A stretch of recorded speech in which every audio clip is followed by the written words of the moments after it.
नमस्कार, मैं हूं विशाल यादव। पहली बार गृह मंत्री अमित शाह के काले कारनामे सामने आ रहे हैं। दोस्तों, एक ऐसी पेन ड्राइव खुलने जा रही है जिससे गृह मंत्री अमित शाह की मुश्किलें बढ़ जाएंगी और ऐसा लग रहा है कि गृह मंत्रालय भी छिन जाएगा। हम सभी लोगों को मालूम है कि भाजपा नेता सुब्रमण्यम स्वामी ने कहा था कि अमित शाह तो गुंडा है, अमित शाह जजों की खोपड़ी तक तुड़वा चुका है, अमित शाह तो सबसे बड़ा गुंडा है। और क्या सच में अमित शाह गुंडई कर रहे? क्या अमित शाह का कोई काला साम्राज्य भी है? क्या अमित शाह घोटाले पर घोटाले कर रहे हैं? हम लोगों को मालूम है कि जांच एजेंसियां मोदी और शाह की मुट्ठी में है, लेकिन अब वो दिन दूर नहीं है जब ईडी और सीबीआई मोदी सरकार के पीछे पड़ जाएगी। दोस्तों, बड़ा खुलासा हुआ है, बहुत बड़ी खबर सामने आ गई है, दिल को गदगद कर देने वाली खबर सामने आ गई है और ये खबर ये बता रही है कि अमित शाह की मुश्किलें बढ़ने वाली है। दोस्तों, शरद पवार ने कहा था कि अमित शाह तड़ी पार से सावधान रहना। आप सभी लोगों को शरद पवार का बयान याद होगा, जहां पर शरद पवार ने कहा था कि इस तड़ी पार से सावधान रहना। यह तड़ी पार जब गुजरात का गृह मंत्री था तो गुजरात की कानून व्यवस्था चरमरा गई। यह दुर्भाग्य है देश का कि यह देश का गृह मंत्री बना बैठा है। इसे तो तुरंत पद से इस्तीफा दे देना चाहिए, क्योंकि यह तड़ी पार है। सुप्रीम कोर्ट ने इसे 2 साल के लिए गुजरात से बैन कर दिया था, लेकिन दुर्भाग्य से यह देश का गृह मंत्री बना बैठा है। अब दोस्तों, अमित शाह के काले साम्राज्य की पेन ड्राइव की चर्चा शुरू हो गई है। अब ऐसा लग रहा है कि अमित शाह ने जितने भी घोटाले किए हैं, जितने भी भ्रष्टाचार किए हैं, अब अमित शाह के काले कारनामे सामने आने वाले हैं। इसका खुलासा खुद ब खुद ममता बनर्जी ने किया है। ममता बनर्जी ने कहा है कि कोयला घोटाले का पैसा अमित शाह को शुभेंदु अधिकारी भेजते थे। हमारे पास सबूत है, पेन ड्राइव है और उस पेन ड्राइव में सब कुछ लिखा हुआ है कि घोटाले का कितना पैसा अमित शाह को दिया गया है। लेकिन दोस्तों, यहां पर सबसे पहले शरद पवार का बयान देखिए। लिखा है कि तड़ी पार सब सावधान रहे, यानी कि अमित शाह तड़ी पार से सब सावधान रहे।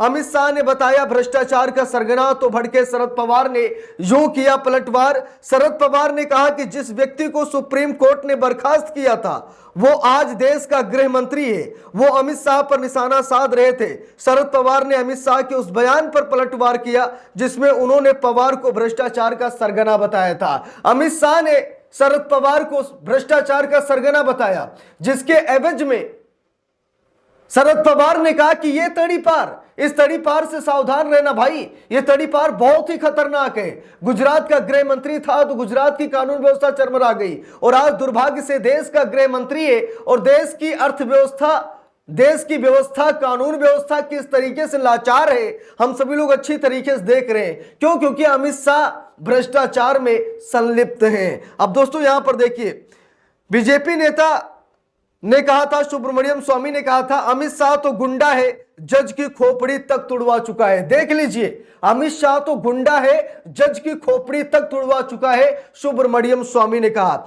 लेकिन दोस्तों, इधर ममता बनर्जी ने इतना बड़ा खुलासा कर दिया है कि गृह मंत्रालय हिलता हुआ नजर आ रहा है। मोदी शाह थर थर थर थर कांप रहे हैं, क्योंकि जब पैसा अमित शाह को दिया गया भ्रष्टाचार का, घोटाले का, तो स्वाभाविक है कि आगे तक गया होगा तो अमित शाह ही नहीं बल्कि मोदी सरकार फंस जाएगी अगर ममता बनर्जी ये सबूत पब्लिक के सामने रखती है। और ममता बनर्जी कहा भी कि जितना भी घोटाला अमित शाह ने किया है, उनके घोटाले की पोल हम खोल रहे हैं और पेन ड्राइव जनता के सामने रख रहे हैं। जरा देखिए, लिखा भी है, कोयला घोटाले का पैसा शुभेंदु अधिकारी ने इस्तेमाल किया और अमित शाह को भेजा। मेरे पास इसके सबूत पेन ड्राइव में है, जरूरत पड़ी तो मैं इन्हें जनता के सामने पेश कर सकती हूं। मैं आमतौर पर प्रतिक्रिया नहीं देती, लेकिन अगर कोई मुझे छेड़ता है तो मैं उसे छोड़ती नहीं हूं। ममता बनर्जी ने साफ साफ कह दिया। और दोस्तों, ऐसा लग रहा है कि पहली बार गृह मंत्री अमित शाह का काला साम्राज्य सामने आने वाला है। गृह मंत्री अमित शाह बुरे फंसने वाले हैं। लोग तो यहां तक कह रहे हैं कि गृह मंत्रालय छिन जाएगा। ममता बनर्जी के पास पेन ड्राइव में इतने सबूत हैं। ममता बनर्जी ने क्या कहा कि मेरे पास पेन ड्राइव है। यहां पर देखिए, लिखा है, कोयला घोटाले का पैसा शुभेंदु अधिकारी ने इस्तेमाल किया। शुभेंदु अधिकारी कभी टीएमसी में हुआ करते थे, लेकिन इस समय बीजेपी में बंगाल के सबसे बड़े नेता हैं शुभेंदु अधिकारी। और ममता बनर्जी ने कहा कि कोयला घोटाले का पैसा शुभेंदु अधिकारी ने इस्तेमाल किया और अमित शाह को भेजा है। मेरे पास इसके सबूत पेन ड्राइव में है, जरूरत पड़ी तो मैं इन्हें जनता के सामने पेश कर सकती हूं। मैं आमतौर पर प्रतिक्रिया नहीं देती, लेकिन जो मुझे छेड़ता है मैं उसे छोड़ती नहीं हूं, ममता बनर्जी ने साफ साफ कह दिया। ममता बनर्जी ने यह भी कहा कि भाजपा चाहे कितनी भी कोशिश कर ले, वो बंगाल नहीं जीत पाएंगे। आपने महाराष्ट्र, हरियाणा और बिहार के चुनाव ताकत के दम पर जीते, क्या आपको लगता है कि आप बंगाल पर भी ऐसा कब्जा कर पाएंगे?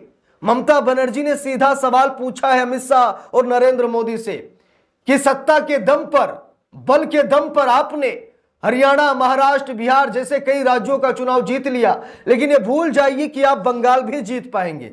ममता बनर्जी के पीछे ईडी लगाई गई, हम सभी लोगों को मालूम है, और ईडी गुप्त डेटा चुरा रही है टीएमसी पार्टी का। जरा सोचिए, 2026 में चुनाव है, विधानसभा चुनाव बंगाल में, और बंगाल चुनाव में ममता बनर्जी की क्या रणनीति है? मोदी इसको ईडी से चुरवा रहे हैं, यानी ईडी डेटा चोरी कर रही है। वो किसी घोटाले भ्रष्टाचार की जांच नहीं कर रही है, वो ममता बनर्जी के स्टैंड को समझना चाहती ईडी, ताकि मोदी साहब को बताया जा सके कि ममता बनर्जी क्या करने वाली हैं। यानी कि ईडी का दुरुपयोग किया जा रहा है। इसी को लेकर ममता बनर्जी ने सुप्रीम कोर्ट का भी दरवाजा खटखटाया है, सुप्रीम कोर्ट से मांग की है कि जरा इन्हें देखिए, और यहां तक कि ममता बनर्जी ने मोदी को भी कहा कि अमित शाह को समझा लीजिए, अमित शाह को कंट्रोल में रखिए, अमित शाह कंट्रोल के बाहर जा रहे हैं, और जिस दिन हम कंट्रोल के बाहर चले गए उसी दिन अमित शाह की लंका लग जाएगी। ममता बनर्जी ने पेन ड्राइव की चर्चा करके कहीं न कहीं अमित शाह को जड़ से हिला दिया है, अमित शाह पर बहुत बड़े भ्रष्टाचार का आरोप लगा दिया है। ममता बनर्जी ने यहां तक कहा मेरे पास पेन ड्राइव है और मैं इसे सार्वजनिक कर दूंगी, यानी कि जनता के सामने रख दूंगी। फिर अमित शाह कहां जाएंगे? यह सबसे बड़ा सवाल है। अगर पेन ड्राइव सामने आ गई, अमित शाह को घोटाला अगर पकड़ा गया, तो स्वाभाविक है कि अमित शाह सड़क पर नहीं चल पाएंगे। आज उनकी सरकार है, उनकी ईडी सीबीआई है, कुछ अदालतें भी उनकी है, जजों को डराते धमकाते है ही है, जैसा सुब्रमण्यम स्वामी ने कहा कि जजों की खोपड़ी तोड़वा देते हैं। अमित शाह तो गुंडा है, तो भाई स्वाभाविक है कि अमित शाह का दबदबा है, सरकार है, वो कुछ भी कर सकते हैं।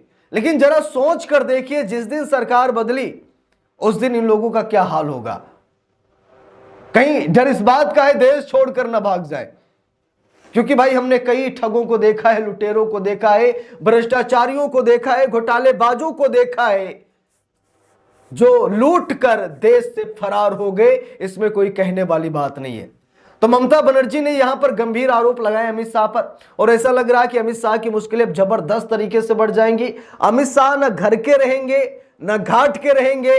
अमित शाह के खिलाफ ममता बनर्जी ने मोर्चा खोल दिया है, और इसी बंगाल चुनाव में कुछ बड़ा होने जा रहा है, क्योंकि ये बिहार ना समझे भाजपा, ये बिहार नहीं है।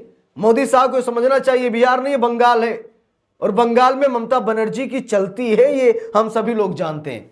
तो भाजपा की दाल नहीं गलने वाली। मोदी शाह कितना भी सिर पटक ले, ईडी सीबीआई लगा दे, लेकिन कुछ भी नहीं होने वाला है। तो इस पूरे मामले पर आप सभी लोगों की क्या राय है, कमेंट करके जरूर बताइएगा। वीडियो को लाइक शेयर, अगर चैनल पर नए हैं सब्सक्राइब करके सपोर्ट कीजिएगा। मिलते हैं दूसरी वीडियो में, तब तक के लिए बहुत बहुत धन्यवाद।